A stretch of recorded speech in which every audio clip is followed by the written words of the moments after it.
Balochistan assembly में आज बिजली की अबतर सूरत हाल और तवील लोड शेडिंग के खिलाफ एक अहम इजलास मुनक्किद हुआ। इजलास की सदारत डिप्टी स्पीकर मोहतरमा खजाला गोला ने की, जिसमें नेशनल पार्टी के MPA वाजा रहमत साले बलोच समेत दीगर अहम अराकीन ने शिरकत की। इजलास में पंजगोर और गिरदोनवा के इलाकों में जारी शदीद लोड शेडिंग पर तफसील से गुफ्तगू की गई। मुकर्ररीन ने अवामी मुश्किलात, कारोबारी सरगर्मियों में तातुल, बिजली, तलबा की तालीमी सरगर्मियों पर असरात और रोज़मर्रा ज़िंदगी में पेश आने वाली रुकावटों को भरपूर अंदाज में उजागर किया। इस मौके पर केस्को के चीफ मोहम्मद यूसुफ शाह ने इजलास को ब्रीफिंग देते हुए कहा,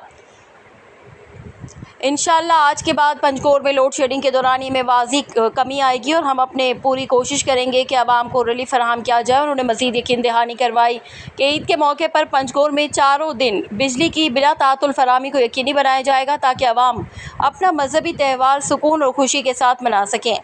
इलाक़ाई नुमाइंदों ने केस्को चीफ की यकीन दहानी को खुशाइंद करार देते हुए इस बात पर जोर दिया कि इन ऐलानात पर अमली तौर पर अमल दरामद इंतहाई ज़रूरी है ताकि आवाम का इदारों पर एतमाद बहाल हो।